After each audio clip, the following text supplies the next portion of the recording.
Great, thank you. So this is an area which is continuously still controversial.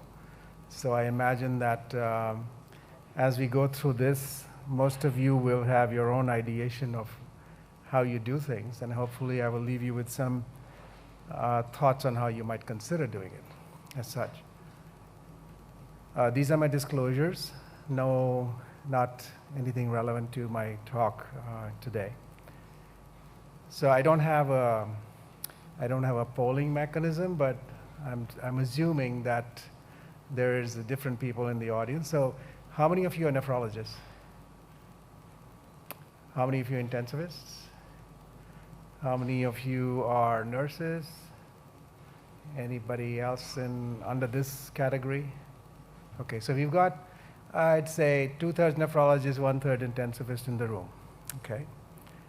So I'd like you to consider this. How many of you who makes the decision for starting, prescribing, delivering acute dialysis, how many of you the primary ICU team? I'd say maybe 5 or 6 people, obviously Patrick. Nephrology team? Quite a few. And how many is multidisciplinary? Only 3 people say it's multidisciplinary. So basically you've got extremes. You've got nephrologists on one side, intensivists on one side, and then maybe some people are talking to each other in between. Okay? Which of these 3 represents your way of thinking? So let's start with the first one. I offer dialysis only when there is evidence that the kidneys have failed and are not likely to recover. How many of you generally utilize this principle? No hands raised. Patrick, maybe. Okay. I start only when conservative measures have failed to correct the indications for dialysis. I see quite a few hands come up. Okay. And I start dialysis if the patient is anticipated to require renal support even in the absence of specific indications. I see a few. And I didn't see some hands raised at all, so which means some people are not making the decision or don't want to share their thoughts. That's okay. We'll come back to that in due course. Okay. All right, and let's go back to the other side of things. Is I stop dialysis. So the first part is I stop when indications of dialysis have resolved. How many? A few. Okay. I stop dialysis when the patient has a good urine output to a specific volume for 24 hours. Couple people. I stop dialysis when there is evidence of an improvement in the measured urine creatinine clearance to a specific level. Okay, maybe a couple people. I stop dialysis only when there is evidence that a decision is made to withdraw care. And then the last one is I don't have specific criteria for when to stop dialysis. How many?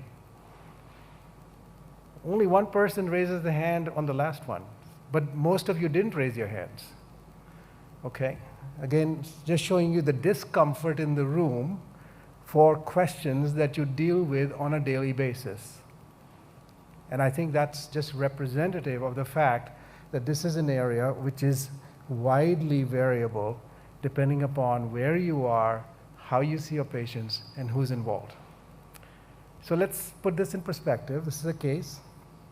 69-year-old man, still have coronary artery disease, coronary bypass graft, poor left ventricular ejection fraction, has diabetes, hypertension, and you can read faster than I can speak it. So in general, higher creatinine, hypotensive, he's volume resuscitated, undergoes a cardiac catheterization and stenting, and he's still got a large 90% lesion overall. And the next day, he's still hypotensive, but now his urine output is only 150 mLs. And you can read his electrolytes and his creatinine values there. And you can see that he's got some proteinuria, but he's a diabetic in the background, and hypertensive. And his AST, ALT is there. Okay? And the cardiology service, and we know there is at least one cardiologist in the room, so we assume that this is something which happens rarely in their practice, but I suppose it does happen once in a while. So let's start with this. How many of you would begin intermittent dialysis? I see about 4 hands raised. How many would begin SLED or PIRT? See about 12 or 13 hands raised. Begin CRRT? A few people. And medically managed hyperkalemia and start diuretics. Okay, Patrick, we'll do that. Patrick doesn't want to start anything yet. Okay, all right. Given that this is where we are at, let me just walk you through what I think is happening to some extent. And this is more, I think we are very clumsy at best. We take care of patients in this setting. And part of this is because kidney support in the ICU depends upon various aspects. So there are some general principles, then there are decisions to be made, and then there's implementation of those decisions. And all of these 3 things are generally dependent upon how comfortable you are with this therapy itself. But let's ask a question is, why would you use dialysis in any situation? And obviously on the left side of this cartoon, you can understand that there are a variety of things that happen to dialysis. But I'd like you to just focus on one aspect of things, is that even though when we think conceptually of dialysis, we are thinking largely of removing things, you have the equal opportunity of giving things back. And that's actually what's happening. But I don't think we focus as much on it in terms of saying is by giving things back, we might be able to adjust aspects. And on the right side is the therapeutic utility overall. So you've got targets, and then you've got the operational characteristics. Nothing new to this audience. You do it all the day, and you understand this aspect of things. But let's take it like next level there. So the question is, what are the reasons for initiating dialysis? So we've done some prospective studies on this, and we have a variety of prospective data from different ICUs. And you can see here is that to a large extent, oliguria becomes the driving force for most people for starting dialysis, followed by chances of having an acidemia or fluid overload, but oliguria. And people will wait till you start dialysis until you see that the urine output has dropped. And then you will push the urine output to diuretics till it has dropped. And you can see here is, amongst all of this, about 70% of the time, it is oliguric patients who will get dialysis. But the problem here is that depending upon where you are in the hospital, this decision making may change. So this is an interesting study from Canada, where they looked at hospitalized patients. And in Canada, they have renal wards in this hospital itself. And they study this population of 480 patients, and you have ICU about 39%, nephrology 27%, and other wards 34%. So these are locations in that hospital itself. And what you see here is, here's the 162 patients who are in the other wards, and they are all spread out in terms of different places in the hospital itself. But when you see the heterogeneity of AKI, depending upon the location where they were, there is this heterogeneity which exists. And as you can expect to see is, in the ICU, you're more likely to see sepsis, and whereas in the other nephrology wards, you're most likely to see other etiologies of acute kidney injury. And when you look at the indications for renal replacement therapy, they are quite different where the location is. Not unexpectedly, because you will start seeing that the underlying etiology and the level of other dysfunction is going to influence that aspect. But what's more important is what was written in the order set for the person in terms of how aggressive you want to be or is going to happen is going to make a determination of whether you would even offer dialysis as such. And you can see here is in the other wards that almost 15% of the patients already had do not resuscitate orders. So those patients will not get dialysis as such. Now remember, a do not resuscitate order doesn't necessarily imply that you do not offer dialysis, because you can set a criteria of do not resuscitate but still offer care to a particular level. And that's something that is obviously determined in terms of how that patient is being managed. But what's more important is, this is again from Canada, you can see that these are patients more than 65 years old, severe AKI stage 3, and when you look at the ICU patients, about 72% were offered dialysis and 28% were not offered dialysis. But look at the mortality in both those groups is about the same. So the question is, we don't necessarily know how our application or when we want to offer dialysis is actually captured. Now, when we should offer dialysis is been compartmentalized by multiple guidelines from different agencies. And I just show you this table more because there's KDIGO, there's the French Society, there's the ADCI, there is NICE, there is KDIGO controversies in AKI, the Society of Critical Care Medicine, all have certain different applications in terms of how and when you should initiate kidney support therapy, most of it driven by a laundry list of indications.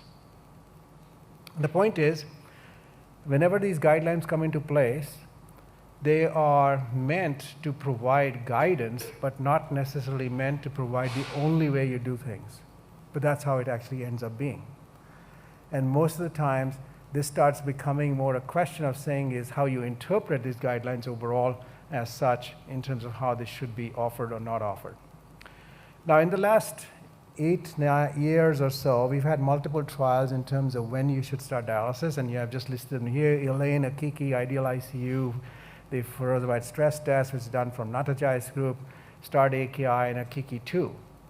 And all of them had slightly different parameters and purposes of demonstrating it. The trials in terms of which were done with AKIKI, AKIKI 2, and Ideal were designed to say how late could you wait before you start dialysis. ELAINE was designed to say how early should you start dialysis, but all of them started with one parameter that you had to have a certain level of kidney dysfunction before you initiated dialysis. And what was apparent from all of these trials, including the START trial, is that in a certain group of patients, you could avoid dialysis if you waited long enough, but you don't know how long is long enough, beyond which you get into trouble. So this becomes a major aspect in terms of how these trials went out, and therefore we still have this controversy of not knowing what we should do in these patients, because none of these trials have been able to show that there is a mortality benefit or there is a clear difference in terms of what should happen to these patients. So this is from Stephen Gaudry's group, basically saying is that they practice in Europe and in France particularly, is this notion that you should be able to wait as long as possible till you get to intractable complications, and then you should initiate dialysis, because there is no particular benefit of doing it earlier than that. The difficulty is that when you put a paradigm like this, it may be okay for a group on a clinical trial, but it's not okay for personalizing care. Because each individual, where you think what's early may be late for someone else, and what may be late for somebody else may be early for someone else. And therefore that gets into the question of how should you manage these patients. So when I reflect on this, when you look at what factors influence the decision, you can see on the top half are the patient characteristics. And those patient characteristics are driven by our assessment of the severity of illness and trajectory, the goals of therapy, weighing in balance whether it's an unnecessary procedure, and for other factors. And in the bottom half is essentially what and how we would implement it. Now reflect to yourself that today is a holiday here, it's a Sunday, and if you had a patient in your ICU who needed dialysis, but your dialysis nurses were not there today, or you did not have a machine available, you would probably delay dialysis, even though the patient needed it. So these logistical factors will come into play in not only our decision making, but also in the implementation of how things happen. The second aspect is, and this is why I asked you this question, how many of your nephrologists and intensivists and how you make those decisions. And if you recall, there were only about 3 or 4 people who raised their hands. They actually do a multidisciplinary decision making. And this is, I think, one of the major issues that we ran into is we think that if you're an intensivist, you really don't need a nephrologist unless you've got a problem with vasculitis. And that's happening most of Europe, and in Australia particularly. And it all depends upon where you are in the world and to how that manages here. But it also comes back to who has the decision-making authority, who is an open ICU versus a closed ICU, how commonly do you interact with each other, who's talking to the patient, whose patient is it as such. And this is a very nice study which was published a few years ago, asking this question, at least in the United States, how does this decision-making occur between these interactions itself? And what actually happens is this. Depending upon where you are and who is me asking the question with the consultation is, you may have a confrontational relationship or you may actually have a collaborative relationship. And what that ends up being is, to some extent, there are these discordant preferences. And part of this is because you come from different viewpoints. You might have the intensivist who is looking at the patient daily or every hour and saying, I really think something needs to be done. And in comes a nephrologist who has not seen the patient and basically says, it's not meet the traditional indications of dialysis, so why should I dialyze? On the other hand, it may be the opposite. The nephrologist saying something's happening, really changing out there, and the intensivist says, no, I'm going to wait. So this aspect of interdisciplinary, multidisciplinary interaction is really important. And when we look at what actually is happening, so this is again one of our international registries that we have looked at, you can see that at least in this international registry, we find that CRRT is becoming much more prominent as a way of approaching therapy in ICU patients. However, amongst this, there's also distribution in terms of the modality choices overall, representing therefore that how we deliver dialysis becomes quite important and quite different. And we've got this spectrum of activities from all the way from CRRT to PERT, PD, and to intermittent dialysis, how it is done. Now, how is it being done? So this is a question of how many of you, and I'll raise this question to you, how many of you who do CRRT have any method that you know how you're delivering, how much dialysis dose you're delivering? Anyone in the audience? Patrick does. Natachai does. And maybe John. John sort of half raised his hands. Okay. But what's happening here to a large extent is when you look at how the fluid management is being done in this case, for example, and this is Ragi Murugan's aspect, and then again with this cohort study from Javier Nera, there is a wide distribution in terms of how we manage fluids, how we manage dialysis, how we manage distribution, and that aspect of things. So I would leave you with this thought first, is that we are not even clumsy, we are inept. We really don't do what we should be doing for our patients the way we currently do this. And if that is the case, why is it that we are inept? Part of this is driven by the fact that we've got heterogeneity of patients. We've got inconsistent implementation. We've got siloed decision making. We have lack of dynamic adjustments to link delivery to outcomes, and we have absence of quality metrics and benchmarking. This is universal. I'm not necessarily pointing at anything. My institution is equally representative of this, as is all of ours. So this is a worldwide issue, and I think the question becomes is how do we deal with this aspect? Because when you think about it, no two patients are exactly the same, no two doctors' thinking is exactly the same, no two institutions or ICUs or the people managing these patients is the same. So we've got this heterogeneity on the patient side, on the treatment factors, the environment, and the provider, and it's these interactions which are determining how and when we will do and manage these patients here. So I'd leave you with this sort of thought process to start a conceptual framework. So we need to know who is going to need dialysis, and to a large extent that is being driven by all these aspects of the susceptibility, the nature of what happened to this patient, what has been the response so far when you're seeing the patient, what the trajectory has been. When is driven by your assessment not only of what you think is going to be needed, but also what your logistics are, and then how and when and what outcomes are you really representative of.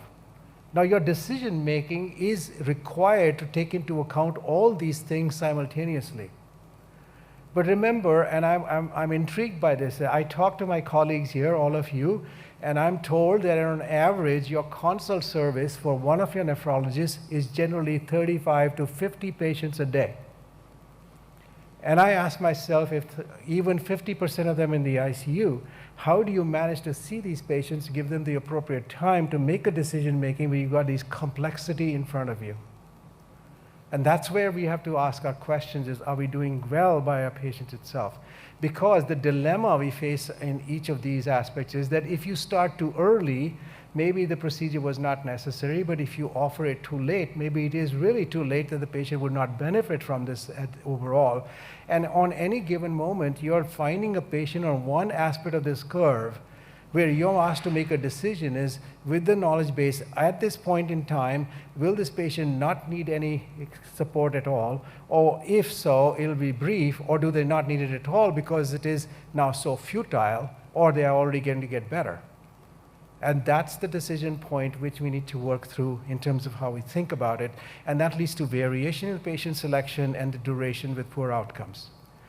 So could we manage this now with a construct which is slightly different? Is that basically looking at it from predictive and prescriptive analytics. So remember right now what is happening to a large extent across our thinking till the more recent past is we've been very reactive. We basically look at things once they are in front of us, but we have not had the opportunity to predict who is going to go down one pathway. But with electronic medical records and a lot of the new tools available, we can actually go down this pathway. And this on the left-hand side is just some terminology which is coming into play, that we really want to go from description to diagnosis to prediction to prescription. And how that manages is, instead of being reactive, we want to be preemptive, predictive, and then personalized care. That's what our challenge is, how we get there as such. Now, could you use kidney biomarkers? This is a very nice, interesting study overall, looking at a variety of banked biomarkers to predict who will have major adverse kidney events. And you can see that overall they say here's the make at discharge, no make at discharge, and there are some differences overall with some receiver operating case curves as such.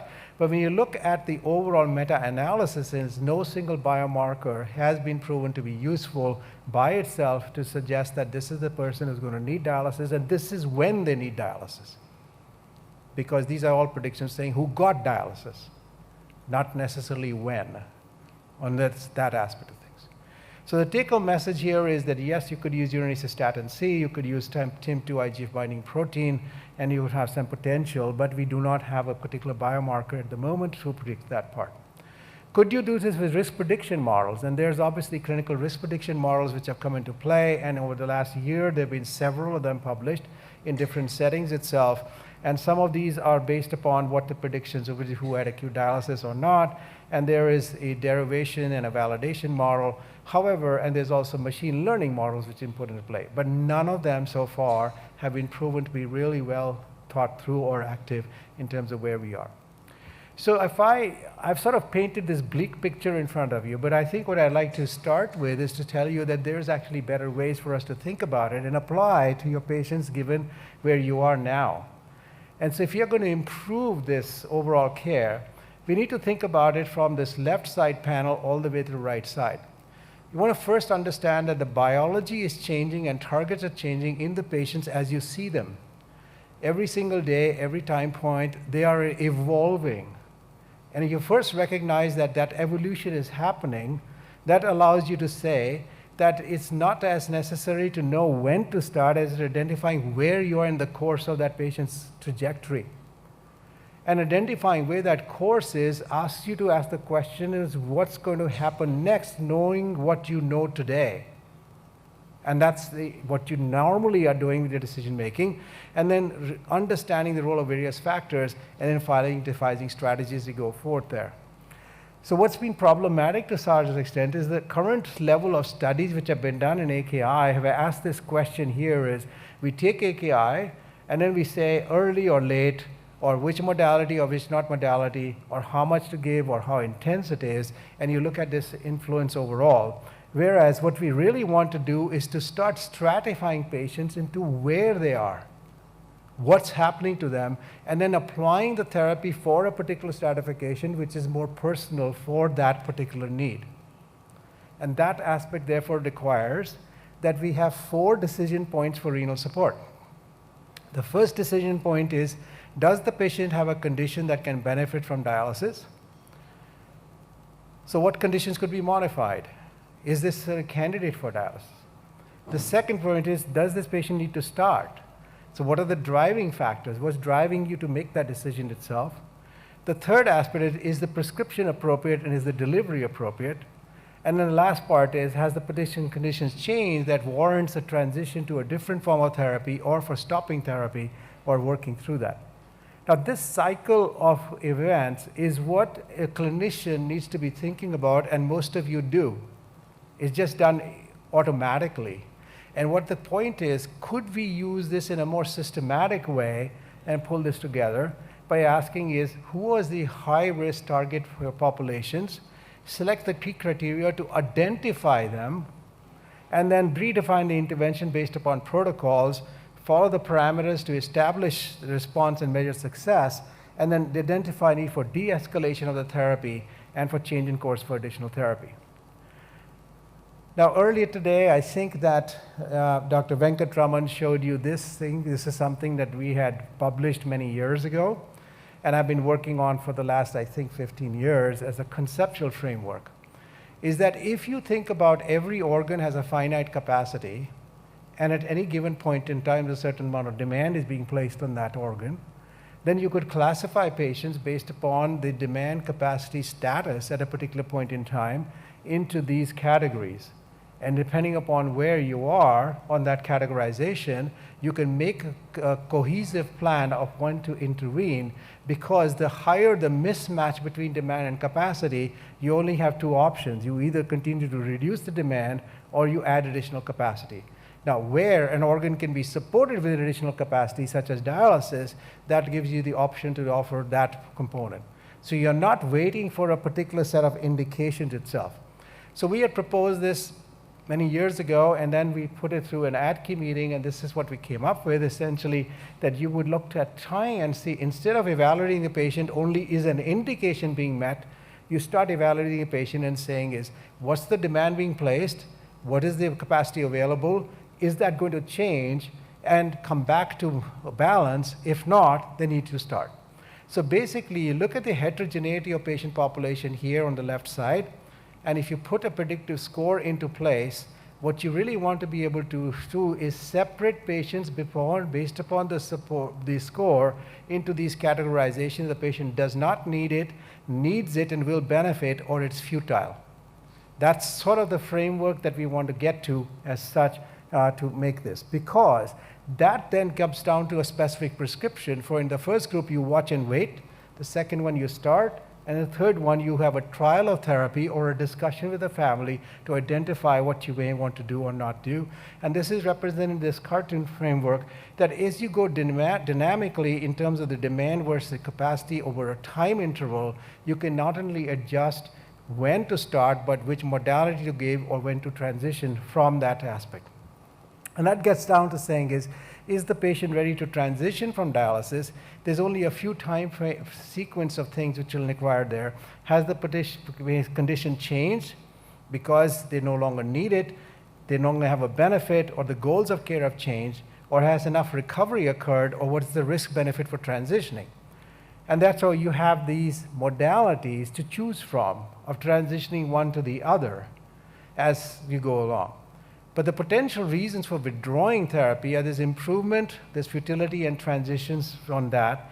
And in the previous trials, cutoffs which have been used for clinical trials, here's Gaudry et al. This is the Akiki trials, and then Elaine trial is Zarbach, Polevsky is the ATN trial, and this is a separate trial on the Van de Voort. And you can see that they are all looking at creatinine clearances. But yet, when I asked all of you how many of you actually measure urinary creatinine clearances as an idea, the response was almost nobody raised their hand. What that means is we are not utilizing things which are right in front of us to be able to manage that aspect of things. And what you see here is when you look at the predictive criteria which have been used from larger studies overall, you can see that these predictive criteria all are quite variable, but one of the common themes is that if we looked at the urine output and the urine creatinine clearance, we might have a better way. Now, if you are going to use urine creatinine clearance, then I would recommend you do a urine creatinine and a urea clearance in the same sample, because creatinine is secreted and urea is reabsorbed, so the average of those two gives you a better estimate of what the GFR might well be in that situation itself. And that's where you can apply this demand capacity framework back into saying is, you are looking at dialysis and RRT not for only the kidney, you're looking at it to support all organ function. And therefore, when you look at that in that construct, you start seeing this in a very different light, I hope, to be able to manage how you would manage these patients as you go along. Now, this criteria have been said, basically you get the clinical status, the timed urine creatinine clearance, and the urine output.